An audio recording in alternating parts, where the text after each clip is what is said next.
I love dates that are, just interesting. 7-Eleven. Yeah. And I think you did some research on them, so I won't talk a whole lot about them, but man, I used to love back in those days, those big, huge cups Slurpees of ice sugar.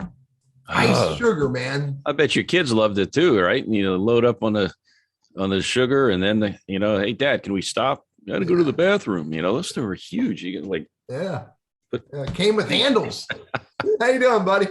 Hey, I'm good. Randy Wooden with Goodwill Industries, Northwest North Carolina, director for our professional center here in Winston. I have clients across the country. So if you happen to be watching, or maybe you know somebody that is in a job search, have them contact me. Find me on LinkedIn. Our services are free. Happy to help. Of course, every week I get together with Teddy a couple of times a week, actually today, and then also for our big show on Wednesday at 11:55. We'll talk about that and also share some tips and stories. But first, Teddy, why don't you introduce yourself, and then I'll open up with some real fun and a little trivia for you. So you better be on your toes. Don't tax me here. All right. So, hey, for those who've never met me, I own a business where we teach LinkedIn as a business tool. We teach Google Workspace as business tools. I love to help people figure out how to stop wasting time using LinkedIn, or wasting time trying to do something on Google. They can't figure out how to do it. And so, hunt me down on the internet, hunt me down on LinkedIn. If you want to have a conversation about how to take your business to another level using LinkedIn or Google Workspace, let's talk. All right, Randy, you are the guy. Down in your research this week. Hey, you know what? Last week we had 3 presidents passed away on July 4th. Yep. The 2nd, 3rd, and the 5th presidents. Yeah. Well, the 6th president passed away on this date in 1767. John Quincy Adams died on this date. Again, 6th president. So, also Yul Brynner. He's the dude that chewed on roots, wasn't he? Wait, I was wrong. Our vice president was born on this date, John Quincy Adams. The president born on this date in 1767. Yul Brynner was born 1920. King and I and 10 Commandments. Remember this? The line from the 10 Commandments. He says, "Ready now? So it is written, so it shall be." There you go. That's my Yul Brynner impersonation. I got my Yules mixed up. This isn't the guy that did the roots, the bark, tree bark. What was that guy's name? I don't know, man. But Yul Brynner, shaved-headed guy. Cool dude. Yeah. Trivia for you. Probably knew this person from having read some of his works in grade school. E.B. White, born in the state, 1899. He's the guy with the spider web, isn't he? Yep, Charlotte's Web. Yeah. That's the author for that. On this date, 7/11, the death of George Gershwin, composer. What, Porgy and Bess, I think. I bring it up because he died of a brain tumor. He was only 38 years old. Was it cell phone? Was he one of those heavy cell phone users? No, but if he had, he'd have died sooner. Now, here's one for you. This guy died in 1994. He invented something that we don't necessarily use exactly today, but kind of the precursor of what we use, pun intended. Get it? Cursor. Guy's name was Gary Kildall. He invented the CPM. That, Randy, because I'm the tech dude here. I mean, you're sometimes people just like to refer to you as the screen candy, but I don't subscribe to that philosophy. I've been called worse by worse people than you, or better people than you, or whatever. So what's a CPM? I don't know it from CPR. CPM, CPR, it's all the same thing. I don't know. A few letters before, but it's the guts or the operating system for these computers back in, what was it, in the early 80s? And I remember those days using a little teeny green screen and the cursor. Yeah, that was old stuff, man. Yeah, so he got that invented and got it rolling on events on this date in history. Babe Ruth debuted for the Red Sox back in 1914. And that's before he made the candy bar? Yeah, it was before then. Yeah, it was before. On this date, the year was 1988. Mike Tyson, remember Iron Mike? Dude's ear off. Well, he did that too, but that was a different date. Okay. He hired Donald Trump as an advisor.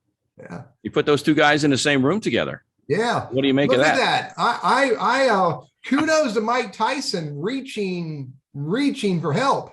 Yeah, that was back then in 1988. And also on this date in 1804, our vice president at the time, Aaron Burr, killed a dude in a duel. That was Alexander Hamilton, and he was the former Secretary of State. So instead of settling your differences, still vice president. Yeah, he was acting vice. He was a sitting vice president. He's like, dude, I had enough of your whatever. Let's go have a duel. And he shot the dude and killed him. So and then he went back to work. Then he went back to work. But because today is 7-Eleven, I'd be remiss if I didn't do a little research on the 7-Eleven stores. And so here's the deal. They started in Dallas in 1927, and they sold ice. Now, don't ask me how they make ice before refrigeration. They did. I don't know how they did it, but anyway, they did it. I don't know how it was done. That's for another day. So anyway, they basically sold ice, and you could walk up to the store and buy ice and take it home, put it in your ice box, because again, you didn't have refrigeration or air conditioning or anything like that.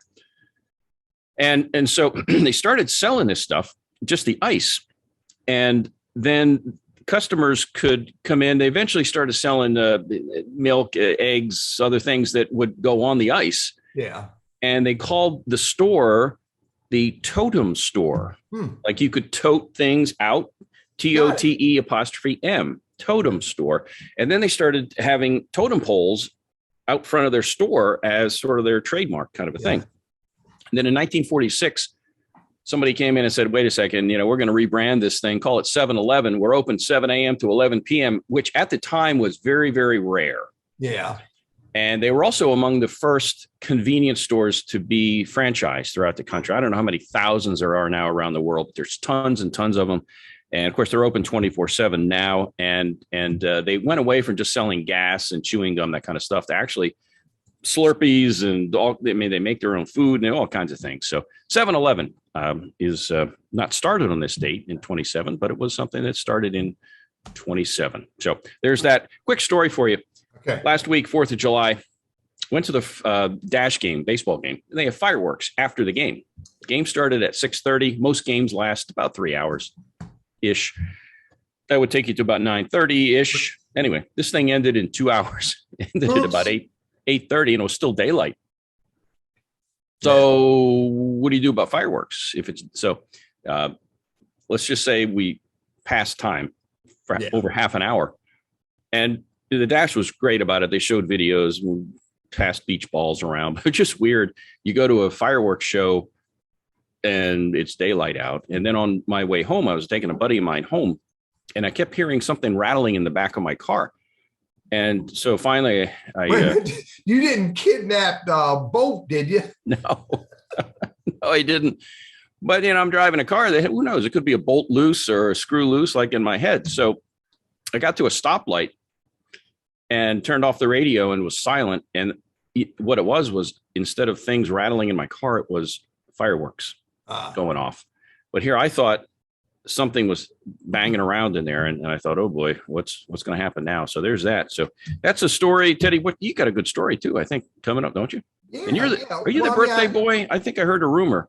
Yeah, man. I had a birthday cake this Saturday, man. All right. Yeah, and man, I'm telling you, they scrounged all over North Carolina to find enough candles. They found enough. 64 candles, dude. Can you imagine having to light 64 candles? And then they wouldn't let me blow them out because they thought I'd spit all over the cake. So, but anyway, think about this. This is, you do that trip around the sun, every now and then, once a year. Get you thinking about what's next. What should I keep doing what I'm doing? Should I keep doing what I'm doing? And so I've got that ponderance going on. Do I keep running this global enterprise of Burriss Consulting and helping worldwide leaders use LinkedIn and Google, workplaces, business tools? Or do I go become a dock boy, and hang out at a dock? And I don't know. I want to keep doing what I'm doing, but I'll keep pondering. Maybe there's something else. Maybe our audience has an idea of something that I should consider doing that they think I would have fun doing, and I could continue making multi-million dollars a year. Any ideas, throw them my way. Don't share them with Randy directly, though. No, I'll steal them. Got a good guest coming up. She's been here before. Yeah. Lida Citroën. Lida is all about personal branding, and whether it's just creating a brand for yourself online and in your daily walk in your job, or and we see this from time to time in the news, it's repairing someone's brand. Yeah. Because they stepped in doo-doo and had some very bad publicity or made some, grievous errors or whatever. So she's been here before a couple of years ago talking about some branding issues. I think she's got a new book out as well. And she was part of our first anniversary show too. She was kind enough to stop by. She's, I think, out in Colorado, nationally recognized author and public speaker. And so she is fantastic. And if you want to understand, a lot of work with the military, Randy. Remember, she does work with transitioning military. Yeah, a lot of that. So if you've got somebody that's concerned about their presence online and just presence in general, or folks in the military, may want to check us out. That'll be this Wednesday on the 13th, Lucky 13 at 11:55. And quick tip for you, it's to be aware of scammers. Look, in this economy, there are plenty of fish in the ocean, a fish in the sea, or whatever you want to call it. There are a lot of jobs out there. Don't take the bait, so to speak, fish, bait, whatever, of a company that says, hey, you can work from home, but you need to give us your bank account so we can forward your first month's pay, or we can front the money for you to go buy your computer or whatever.